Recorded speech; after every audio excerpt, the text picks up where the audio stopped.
வணக்கம். பிரபல YouTuber TTF Vasan அவர்கள் சென்னை உயர் நீதிமன்றத்தில் ஒரு மனுவினை தாக்கல் செய்திருக்கிறார்.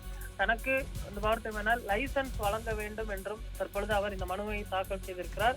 ஓட்டுநர் உரிமத்தை மீண்டும் வழங்க டிடிஎஃப் வாசன் தாக்கல் செய்த மனு தற்பொழுது சென்னை உயர் நீதிமன்றத்தால் தள்ளுபடி செய்யப்பட்டிருக்கிறது. 6 மாதங்கள் கடந்து விட்டதால் லைசன்ஸ் கோரி நீதிமன்றத்தை நாட வேண்டிய அவசியமில்லை.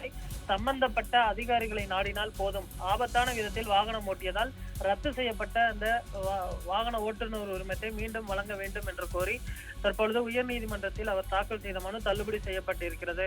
பிரபல யூடியூபர் டிடிஎஃப் வாசன் அதிவேகமாக பைக்கில் சென்ற போது பைக் விபத்து ஏற்பட்டது. இதில் தூக்கி வீசப்பட்ட அவர் கையில் காயங்களுடன் மருத்துவமனையில் சிகிச்சை பெற்று வந்தார். அப்போது போலீசார் இது தொடர்பாக வழக்கு பதிவு செய்து விசாரணை நடத்தி வந்தனர். விசாரணையில் அவரால் பல்வேறு இளைஞர்கள் கெட்டு போகிறார்கள் என்றும் அவரது ஓட்டுநர் உரிமத்தை ரத்து செய்தும் ஜெயில் தண்டனை விதித்தும் உத்தரவிட்டனர். இந்த நிலையில் தற்பொழுது அவர் ஜெயிலில் இருந்து பார்த்தோமெனால் வெளியில் வந்து தற்பொழுது பல்வேறு சாகசங்களிலும் ஈடுபட்டு வருகிறார். அதே போன்று மீண்டும் ஓட்டுநர் உரிமம் வழங்க வேண்டும் என்று தற்பொழுது அவர் உயர் நீதிமன்றத்தில் தாக்கல் செய்த மனுவும் தள்ளுபடி செய்யப்பட்டிருக்கிறது. அதே போன்று கடந்த சில தினங்களுக்கு முன்பு பார்த்தோமேனால் அவர் பார்த்தோமேனால் பாம்பை கையில் வைத்திருந்ததால் வனத்துறை அதிகாரிகள் பார்த்தோமேனால் விசாரணை நடத்தினர்.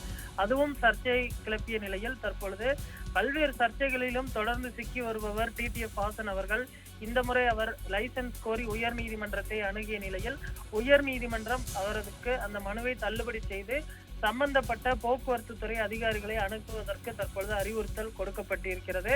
ஆனால் போக்குவரத்து துறை அதிகாரிகள் லைசன்ஸ் கொடுப்பார்களா அல்லது ஏற்கனவே விதிக்கப்பட்ட அந்த தடையின் பேரில் 10 ஆண்டுகளுக்கு பின்புதான் அவருக்கு வழங்கப்படுமா என்பது போக்குவரத்து துறை அதிகாரிகள் எடுக்கக்கூடிய முடிவாக இருக்கிறது.